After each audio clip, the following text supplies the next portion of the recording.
Ce sont les enquêtes qui sont menées sur la mort de Quentin Derenque, 23 ans, ce jeune militant identitaire tué samedi, tabassé au sol à coups de poing et à coups de pied par au moins 6 agresseurs différents cagoulés. C'est ce qu'a précisé tout à l'heure le procureur de Lyon, qui a fait donc un point sur cette enquête.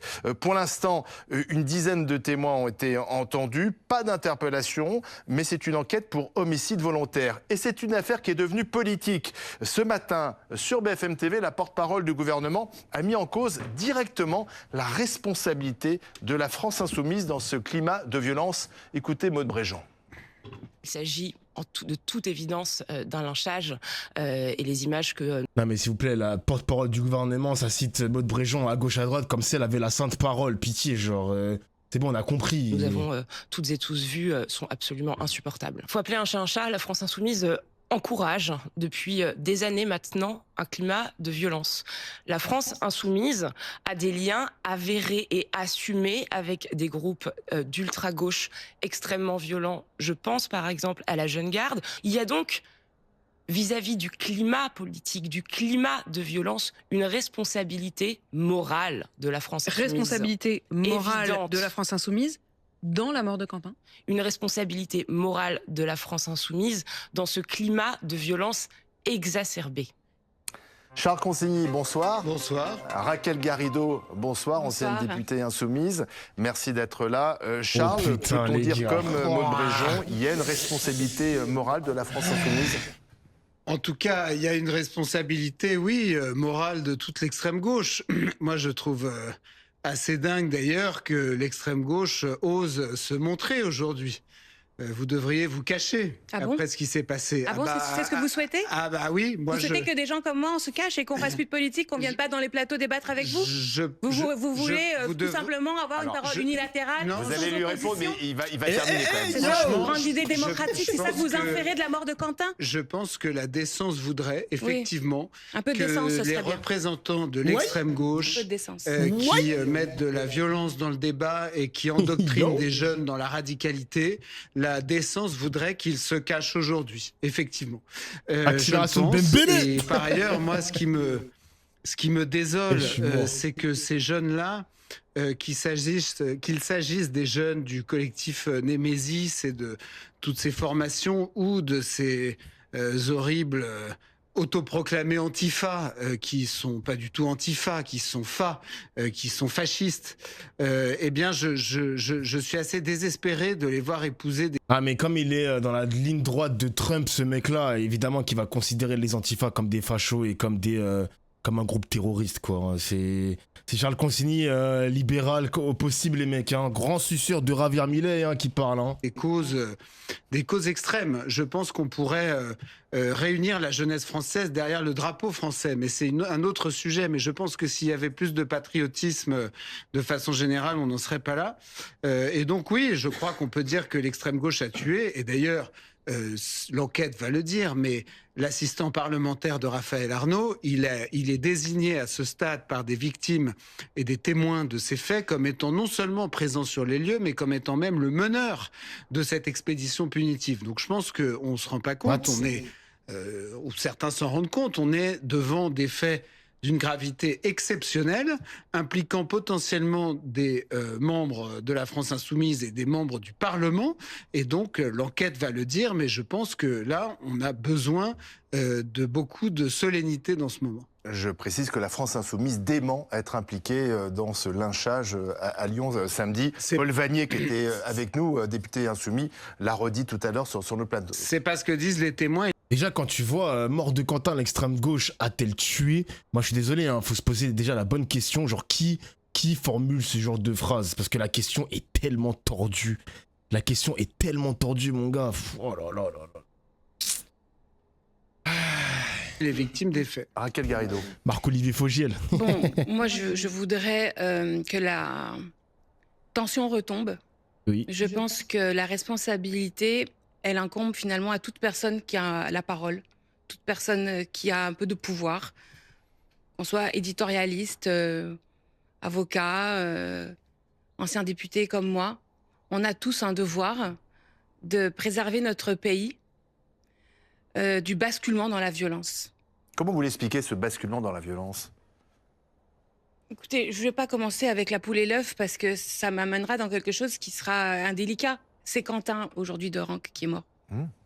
Donc je peux vous faire, si vous voulez, le passif de la violence d'extrême droite. Mais je le dis franchement, j'ai pas... Comment aujourd'hui un jeune homme de 23 ans peut mourir tabassé dans les rues d'une grande ville française parce que politiquement il n'est pas d'accord avec les personnes qui sont en face? Parce qu'il y a aujourd'hui des secteurs activistes qui ont choisi d'agir non pas par les urnes, non pas par des modalités pacifiques, mais par le coup de poing. Et cela a donné des rixes, cela a donné des violences. Et dans ce cas-ci, ça a donné la mort de Quentin de Rank. Et oui, là, ça parle d'un pays, alors que là, on parle d'un 15 contre 15. Hein, désolé, hein, l'antifascisme... Ok, on peut dire qu'à la base, c'est pas vouloir frapper, y a pas de problème. Mais ces mecs-là refusent. Ces mecs-là, c'est pas que ces mecs-là, on est tous un peu antifa. En nous, enfin, il y a de l'antifascisme en nous, les amis, parce qu'à la base, on refuse quand même une idéologie qui classe les humains, en quelque sorte, qui hiérarchise les origines. On voit déjà le collectif Némésis, comment ça fonctionne. Il y a des personnes qui désignent des ennemis de l'intérieur. En tout cas, du côté de l'extrême droite, les ennemis de l'intérieur, même aux yeux d'Éric Zemmour, c'est les musulmans, les mecs. C'est les musulmans. À leurs yeux, les musulmans sont les ennemis de l'intérieur. Et c'est ça le problème, les amis. Et c'est à cause de ces mecs-là, c'est à cause de Zemmour, qui désigne une certaine catégorie de population comme des ennemis de l'intérieur, c'est à cause de ces mecs-là que les antifascistes existent. Il faut le dire, les mecs. Il faut le dire, je suis désolé, il faut le dire. Là, si quelqu'un a tué, il doit être jugé, point, on n'en parle plus. Mais et là, on l'a vu à travers CNews, là, depuis 2 heures, je suis là-dessus. Mais on voit qu'il transforme ce drame-là en slogan pour dire tout simplement, regardez, vous voyez, l'extrême gauche, la gauche de manière générale, elle tue. C'est de la manipulation, mon gars. C'est de la manipulation, mon gars. CNews, on l'a vu. LCI, hier, on l'a vu. BFM TV, je savais que BFM TV allait répéter le même narratif, l'extrême gauche a-t-elle tué? Mec, c'est n'importe quoi. C'est n'importe quoi. Vamos Dofla, cela fait des mois que je regarde tes vidéos sur YouTube, c'est ma première fois sur ta chaîne, Vamos. Merci mon frère, merci, ça fait plaisir. Merci, merci, merci. La responsabilité des collègues de Quentin qui l'ont laissé se faire lyncher solo et pas de police non plus. Mais moi, en plus, la question là-dedans, les mecs, la question là-dedans sur des risques comme ça, le risque en fait, le risque, c'est que dans une rixe, putain c'est dur à dire quand même, hein. 15 contre 15, il y a des mecs qui laissent tomber leurs potes. Vous croyez que les antifas et vous croyez que les autres membres très à droite, comment ça va fonctionner maintenant les groupements? Comment ça va fonctionner? Ah, si t'es lâche, si t'abandonnes ton collègue, t'es un fils de pute, etc. Non, vous restez jusqu'au bout. Vous respectez le 15 contre 15, vous respectez le 10 contre 10. Vous n'abandonnez pas vos camarades, etc. Mais les discours vont changer dans le mode de fonctionnement des mecs de droite. Ça a fonctionné. Ils sont 15 au départ. Ils ont fini à 3 tout seuls, genre. C'est n'importe quoi. Ils les ont abandonnés, genre.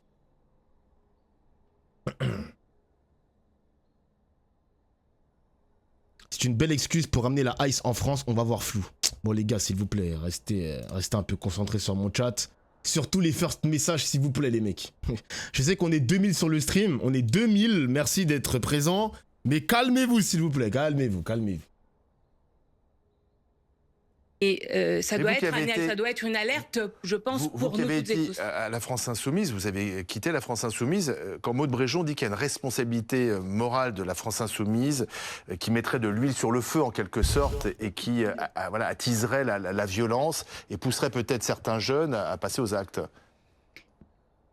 Encore une fois, moi je veux dire que je me sens personnellement responsable. C'est pour ça que je viens à la télé dire aux jeunes qui m'écoutaient, face à la violence d'extrême droite, face à la violence fasciste, raciste, elle existe à Lyon, elle existe à d'autres endroits de ce pays. Il y a eu des morts, il y a eu des blessés, il y a eu des gens tabassés, des os brisés, des locaux incendiés. Mais c'est attendez, je vous ai laissé parler. Vous parlez très lentement. C'est insensé aujourd'hui. Oh, mais c'est un CSC. Écoutez les autres. Vous parlez très lentement, mais c'est un CSC, monsieur. Violence d'extrême droite. Écoutez les autres, ça fait partie des choses qu'on est censé quand même parler à 2 km/h pour monopoliser la parole, ça marche pas non plus. Vous voyez, moi je connais connaît les méthodes trotskistes. La monopolisation de la parole, ça marche pas. Donc pardon, au lendemain de la mort de ce jeune homme, au lendemain de la mort de ce jeune homme, c'est le fait de parler de l'extrême droite. Ça me paraît insensé au lendemain de la mort de ce jeune homme de parler des violences d'extrême droite. Là, nous sommes face à des violences d'extrême gauche, et vous devez l'admettre ça. Non mais calme-toi, chef. Tu crois que tu vas lever la voix sur qui là? Vous devez faire pénitence par rapport à ça. Vous ne voulez pas. C'est votre responsabilité collective à gauche. Et si vous avez des nervis sur le terrain qui rouent de coups à mort des pauvres jeunes qui sont venus protéger des féministes, plus celles des féministes d'extrême droite. Les violences aujourd'hui, elles sont à l'extrême gauche. Et ça, vous devez l'admettre. Ah, d'accord. Donc le passif de Quentin, comme quoi le mec qui participe à des manifestations d'extrême droite, qui fait partie de l'Action française ou je ne sais quel groupuscule d'extrême droite, ça, Charles Consigny, tu ne le soulignes pas. Vous voyez les gars, moi je suis presque sûr, hein, et c'est là où ça devient un terrain très dangereux, je suis presque sûr que si c'était un antifa qui avait trouvé la mort des coups de l'extrême droite, je pense sincèrement que le traitement médiatique serait tellement nul. Serait tellement nul. Genre vraiment c'est ridicule hein. Le mec il commence à monter dans les décibels comme s'il avait la vérité, il détenait la vérité ultime. Arrêtez s'il vous plaît genre. Arrêtez. Attends, perso merci à eux car au-delà de cela c'est la droite qui monte et le seul langage que la gauche connaît c'est le langage de la violence et ça joue à fond pour la droite donc merci. Merci mais tu peux te barrer de mon stream en fait genre tu peux te barrer de mon stream. Mais en fait, ce que vous croyez, les gars, je vais vous dire quelque chose des droitards de mon chat qui viennent pour la première fois sur mon stream. Les gars, même si la droite gagne en 2027, même si l'extrême droite gagne en 2027, vous le savez très bien, et je le sais très bien que le combat va continuer. Le combat va continuer, les gars. Il y a toujours eu une opposition politique, une opposition sociale en France. Et vous croyez qu'en 2027, tout va s'arrêter, genre? Tout va s'arrêter, on va baisser les bras, le combat va s'arrêter? Mon gars, je vais continuer à streamer, mec. Je vais continuer à streamer. C'est tout, c'est comme ça. C'est insensé que même la mort d'un jeune homme ne suffise pas à vous le faire admettre. Et que vous en soyez encore à incriminer l'extrême droite. Vous jouez la comédie et c'est indigne. Je joue la comédie, bien sûr. C'est indigne. Reconnaissez qu'aujourd'hui les fautifs, c'est vous. C'est pas l'extrême droite. Vous parlez fort. Est-ce qu'il y a une responsabilité? C'est indécent, je suis désolé. Pour faire taire la contradiction, c'est le propre de ce qui crée la violence dans une société. Les modalités violentes pour essayer d'arbitrer les conflits en politique naissent lorsque les modalités pacifiques sont éteintes. Voilà, le débat à la télévision fait partie des modalités pacifiques. Est-ce que le discours, parfois jugé violent verbalement, d'un Jean-Luc Mélenchon ou de responsables insoumis, ou d'un Charles Consigny, peut pousser... Ou d'un Charles Consigny n'est pas responsable politique. En l'occurrence, personne n'est pas élu. Ah, il n'est pas responsable politique, il n'est pas élu, mais il porte une responsabilité de par sa participation à la télé et au débat politique. Là, le journaliste, il fait... Vas-y, va te faire foutre, frère. Il dit n'importe quoi, le journaliste, frère. Personne au nom de mes idées, vous voyez. Oui, mais Jean-Luc Mélenchon n'a tué personne. Donc, est-ce que le ton que vous reprochez à Jean-Luc Mélenchon, vous défend la jeune garde, par exemple. Moi, je reprocche pas le ton à Jean-Luc Mélenchon. Non, vous confondez pas. Mettez-vous d'accord alors. Mettez-vous d'accord. Est-ce que c'est le ton qui tue? Je pense qu'il y a un moment de décence qui normalement devrait vous rappeler. Je suis la seule ici à avoir un minimum de décence. Je suis la seule à m'être considérée personnellement comme responsable de mon message politique. Oui, mais donc le lendemain de la mort de quelqu'un. Vous, à l'inverse, vous êtes en train. Ça n'est pas l'extrême droite qui est en moment. Vous êtes dans l'indifférence par rapport à la mort de Quentin Durand. C'est vous qui êtes dans l'indifférence. Parce que vous ne mesurez pas la portée de ce que vous faites. Ce qui est intéressant, c'est que vous n'êtes Raquel Garrido qui défend Mélenchon, putain, j'avoue que c'était pas dans mon bingo, les mecs. Hein. pas la seule, puisque j'ai entendu effectivement d'autres gens. C'était pas dans mon bingo. Effectivement, des gens de gauche qui s'attaquaient à qui aujourd'hui, qui s'en prenaient à Némésis, en disant qu'est-ce que c'est Némésis. Ce collectif qui était sur place pour perturber la conférence de Rima Hassan et le jeune Quentin était avec eux. C'est un collectif d'extrême droite, etc. C'est-à-dire que la victime est dans les rangs de Némésis. C'est un jeune homme qui meurt. Et qu'est-ce qu'on a? On a des gens qui viennent incriminer non pas les auteurs du meurtre, mais ce fameux collectif. Qu'on discute de ce collectif et tout, pourquoi pas, mais pas aujourd'hui. Ah, il a vu les tweets. Il est beaucoup présent sur Twitter. Hein. Il a vu les identitaires. Remettre en question le travail de Némésis. Mais pas que les identitaires, il y a aussi beaucoup de gauchos que j'ai vu sur Twitter qui incriminent Alice Cordier. Moi le premier, parce que moi j'ai dit que Alice Cordier, elle porte une responsabilité sur la mort de Quentin. Oui, elle le porte. Elle le porte à travers son combat de merde et ses méthodes de merde. Le mec, il n'est pas agent de sécurité. Il a été recruté à titre gratuit. Le mec pensait avoir le snap de Alice Cordier. Il n'a trouvé que la mort. Il faut se poser des bonnes questions, les gars. Il faut se poser les bonnes questions. Genre, un mec identitaire t'explique que ces mecs-là travaillent gratuitement en espérant gratter 2-3 snaps de filles de Nemesis. Désolé, c'est n'importe quoi. Désolé, c'est n'importe quoi. Les méthodes sont pas bonnes. D'ailleurs, Cro-Blanc, il a pris la parole par rapport à ça, mais c'est pas le seul identitaire qui incrimine le collectif Nemesis aujourd'hui. Ce n'est pas le seul. Ce n'est pas le seul. Donc même des droitards s'embrouillent entre eux, ça c'est pas mon problème, hein. C'est pas mon dos ça. Donc c'est pour vous dire à quel point le collectif Nemesis, faut qu'elle revoie leur méthodologie. Un truc de ouf. Virer Alice Cordier. Pas le lendemain de la mort de ce garçon, c'est tout. Moi, c'est ça que je dis. Je n'ai pas parlé de Nemesis. Donc, non, vous non. Donc, bon, vous non. Donc, est-ce que vous pouvez débattre? Oui, mais est-ce que Dofla, est-ce que si on te donne le snap de Mathilda de Nemesis, est-ce que tu tombes Dofla? Laissez-moi tranquille. Arrêtez les gars.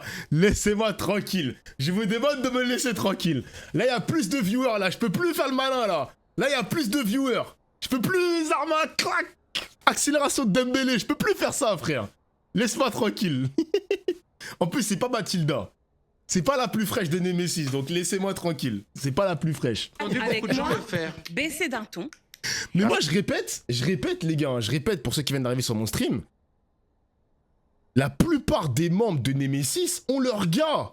Croyez pas que c'est des meufs célibataires ou au pire elles en jouent, etc. pour essayer de recruter des incels ou j'en sais rien. D'ailleurs, elles jouent là-dessus. Mais les gars, je vous jure, ne tombez pas dans ce piège. Tombez pas dans ce piège, les gars. Nemesis, elles ont toutes leurs gars. Hein. Je sais pas si c'est des rebeux Renault, j'en sais rien. Mais elles ont toutes leurs gars. Donc arrêtez. Arrêtez les faf, arrêtez. Et arrêtez de travailler gratuitement aussi. Hein. La France de Macron, elle est trop noire. Hein. Si vous voulez travailler pour la sécurité de Nemesis, elle demandait 2000 balles, frère. Parce que c'est... En plus, le pire, c'est que la meuf, elle est payée par ce terrain. Elle est payée par ce terrain avec Périclès, je sais pas quoi. Et elle embauche même pas des agents de sécurité. Ils travaillent gratuitement alors que la meuf, elle est payée pour ça. Elle est payée. Demandez 2000 balles. Demandez de l'argent, ouais. Arrêtez de travailler gratuitement. Vous êtes cons, quoi. Qu'est-ce qu'on fait maintenant aujourd'hui? Et avec moi, essayez de véhiculer un message que peut-être nous pourrions porter ensemble. Hein, ce serait pas totalement inapproprié. Les modos, il y a un rouleau dans le chat. Vous avez des amis à l'extrême droite, vous avez des amis chez Nemesis. Moi, j'ai des amis. C'est qui vous avez des amis chez la jeune garde? Alors non, je ne connais pas personnellement les militants de la jeune garde. Mais je leur dis. Est-ce que la jeune garde ne doit plus être soutenue par LFI? Écoutez, la jeune garde que le gouvernement veut dissoudre, on attend une décision du Conseil d'État. Je rappelle que Raphaël Arnaud, qui est député LFI aujourd'hui, a cofondé ce mouvement de la jeune garde. Les organisations politiques, syndicales, associatives de tout temps ont organisé la protection de leurs propres initiatives. C'est ce qu'on appelle un service d'ordre. Et c'est d'ailleurs ce que demande la préfecture de police lorsqu'on organise des manifs. Il faut couper des liens là. Problématique. Là, aujourd'hui, même la préfecture ne nous demande pas de ne pas faire de service d'ordre. C'est important qu'il y ait des services d'ordre dans les syndicats, les associations, etc. Le service d'ordre, c'est de ne pas tabasser à mort un jeune homme. Est-ce qu'il faut autonomiser des organisations, notamment du mouvement ouvrier, des structures qui sont organisées pour le coup de poing? Ma réponse est non.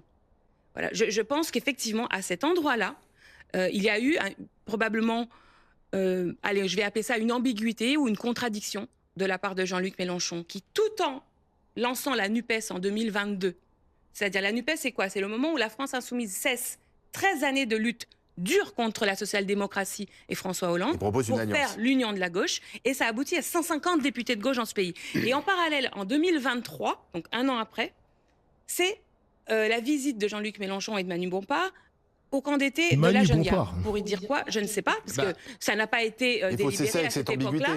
Et en effet, moi j'ai un message.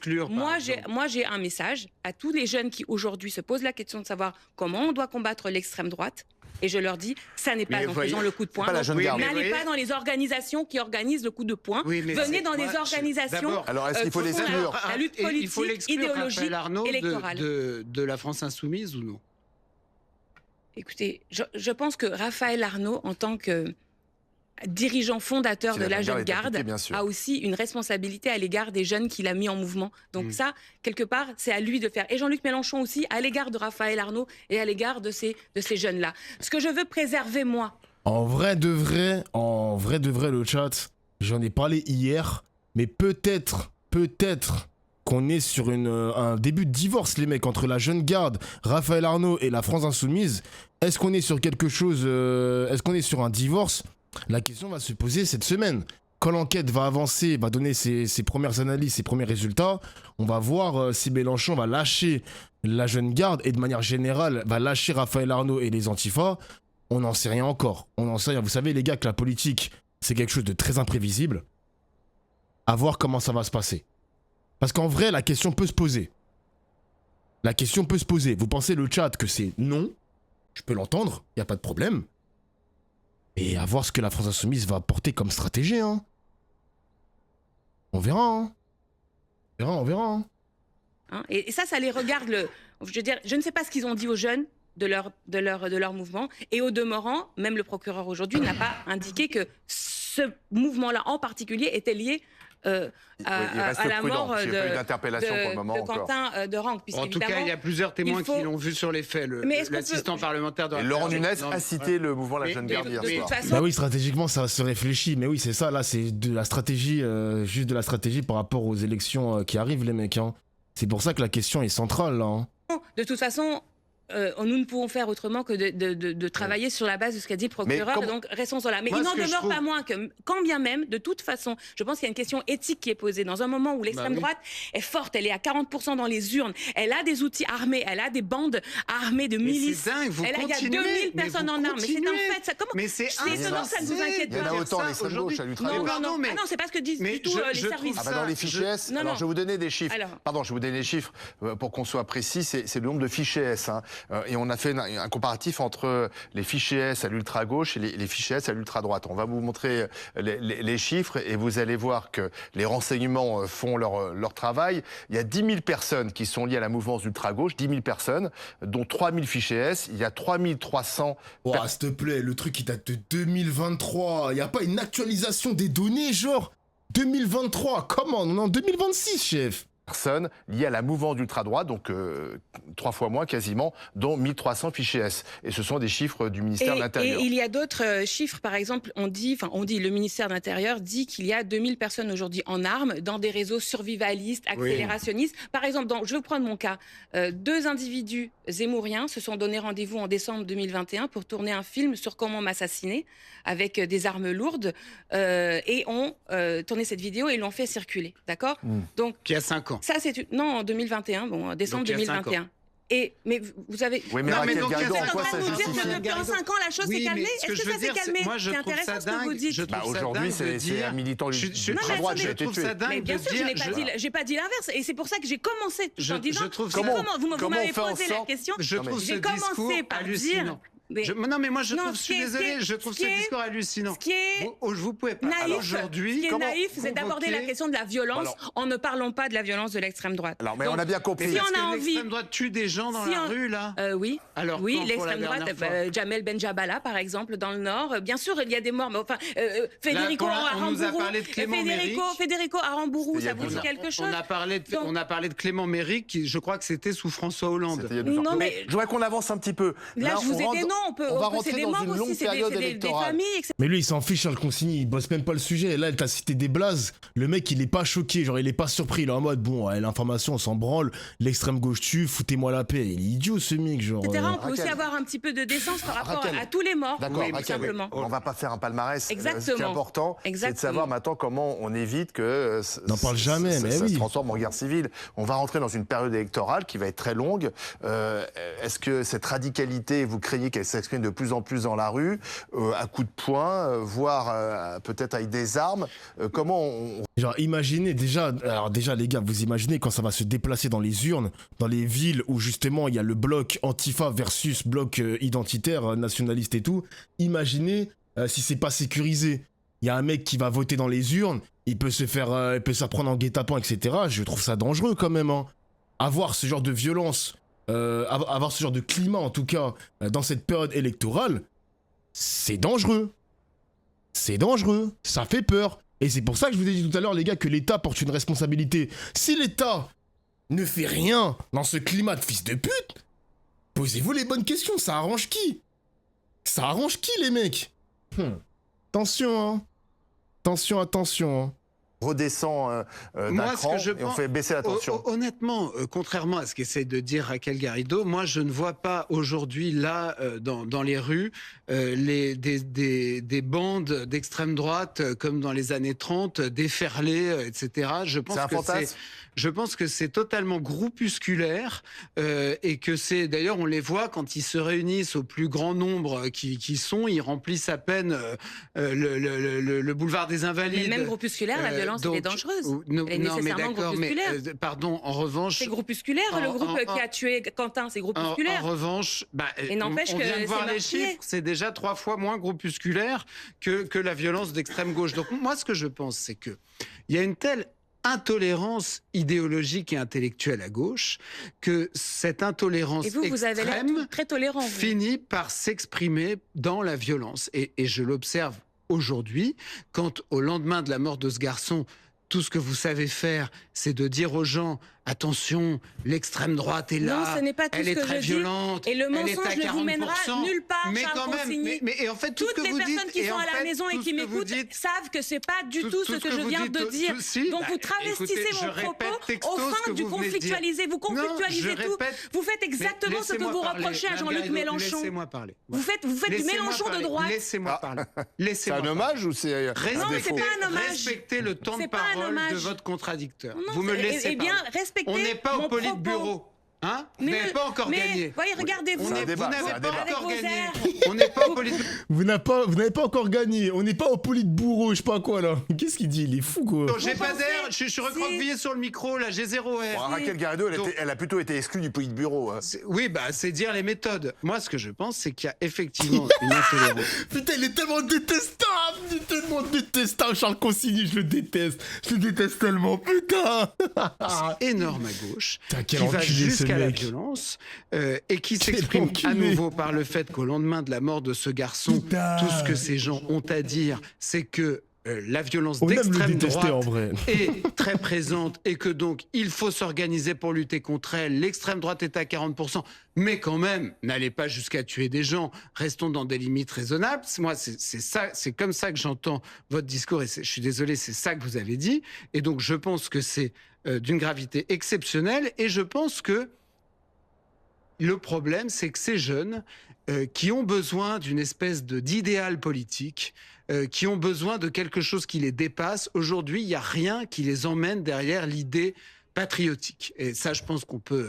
vous serez peut-être plus ou moins d'accord là-dessus, je ne sais rien, mais moi je pense qu'ils souffrent de la faiblesse du reste du spectre politique qui devrait les emmener derrière une grande idée. Il faut reconnaître quand même, Charles et Raquel, c'est qu'aujourd'hui on fait un procès, alors juste ou pas, à LFI, mais c'est le même procès qu'on faisait au Front National, je me souviens dans les années 80, et on accusait Jean-Marie Le Pen d'être entouré de mouvements fascistes, très violents, on parlait du GUD, etc. Et aujourd'hui on a l'impression que c'est LFI qui est sur le même banc des accusés. Et moi ça m'a surpris, en se posant des questions, est-ce que la jeune garde, c'est pas finalement le groupe de gauche, en fait? T'as surpris. Bien, cette mise en miroir est un échec de la gauche. Oui, c'est pour ça que je pose la question. C'est un échec parce que précisément, même de bonne foi, je pense, les militants antifa n'ont au fond comme seul objectif que de lutter contre la haine, le racisme. Et de ne pas utiliser les méthodes de leur adversaire. Le machisme. De ne pas devenir fa. Exactement. Donc, constatons l'échec. Est-ce qu'on peut, à partir de la mort de Quentin Derengue, déjà fermer cette voie? C'est une impasse. C'est une impasse. De quoi? Le meurtre de son prochain? Non. Vous prenez tout à la rigolade et c'est bien dommage. C'est la façon de lutter politiquement. C'est bien dommage. Dire que les antifas, en fait, vous n'avez pas envie d'apaiser.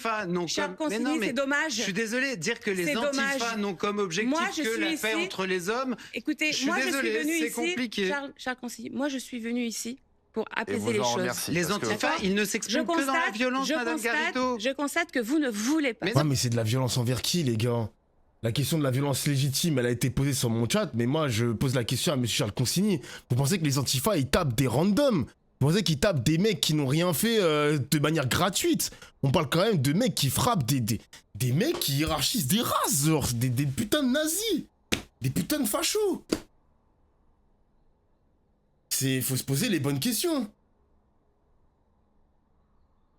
Ils piétinent des nazis et ils ont bien raison. Mais moi, ça me rend dingue, cette histoire-là. Le mec, Charles Consigny, il est en train de nous faire croire que Monsieur Quentin, il était tout clean, il était normal, c'était pas le fameux Charlie Kirk qui a trouvé la mort, etc. Genre, excusez-moi, ce mec-là, il a quand même un passif. Il a quand même un passif politique. Parce que la question de son casier judiciaire a été posée au procureur. Le mec, il a pas de casier judiciaire, ok, d'accord. Mais son casier politique... S'il vous plaît. Attendez, ah merde, vous avez le son de League of Legends. Ah merde. Attendez, je ferme le jeu. Est-ce que ça justifie la violence? Les gars, arrêtez de me poser la question à chaque fois comme si c'était un piège que vous avez envie de me tendre, les mecs. Moi, je vous explique simplement que la mission des antifas, c'est de combattre l'extrême droite. Voilà, c'est tout. Si les antifas existent, c'est à cause de la montée de l'extrême droite. En tout cas, si la jeune garde existe, c'est à cause de la montée de l'extrême droite en France. Donc, vos questions de piège de est-ce que ça justifie un tel ou un tel, moi, je vais pas répondre à ça parce que vous voulez me tendre un piège. Et moi, je ne tomberai pas dans ce piège-là. Ça ne sert à rien de me brandir une arme en mode « Regardez, ce monsieur-là, ce streamer-là ne condamne pas. Il condamne pas la violence. Nanani, il justifie la violence parce que c'est des vaches. Nanani. » Moi, je tombe pas dans ça, mon gars. Moi, je tombe pas dans ça, bro. Je suis au-dessus de ça, bro. Si je gauchiste qui pose la question, je reconnais. Je trouve ça dingue que vous disiez que les antifas sont pacifistes. Pas être d'accord avec moi, c'est votre droit. Et je veux dire, je suis très libérale. Partout où ils vont. Je suis pour que toutes les idées s'expriment. La limite, c'est effectivement la violence. Allez, la violence contre Quentin, d'abord, dont voilà, la famille est meurtrie, les amis sont meurtris, dont nous, tous les Français, voilà, tous les militants politiques, tous les hommes et les femmes qui nous battons pour changer la vie par les urnes. Donc là, est-ce qu'on faisait le même procès aux Black Dragons dans les années 80-90 quand ils chassaient les skinheads de Paname? Les Black Dragons, putain, c'est stylé le pseudo, wesh. Nous sommes meurtris de la mort de Quentin Dorenc. Voilà. Et je pense que nous devons tous faire preuve de dignité, de sang-froid pour que les choses, et maintenant, voilà, se... La Société du Dragon Noir. C'est un groupe d'extrême droite pas... Oula. Attends, je crois que je me suis trompé de... La Société du Dragon Noir. Non, c'est pas ça. Les Black Dragons. Ah putain, il y a un article. Gang de Paris, Skinhead et Black Dragon face à face sur Brut X. Ah ouais, les tatouages. Ah ouais, ça rigole pas, hein. Ah ouais, quand même. Calme. Merci Raquel Garrido d'être venue face à Charles Consigny. C'était difficile ce soir d'avoir des responsables de gauche de la France Insoumise. Paul Vannier est avec nous, vous êtes venu également. Merci à vous. Marc Fauvel, bonsoir. Bonsoir, ravi. C'est difficile d'avoir... Ah ouais. Ok.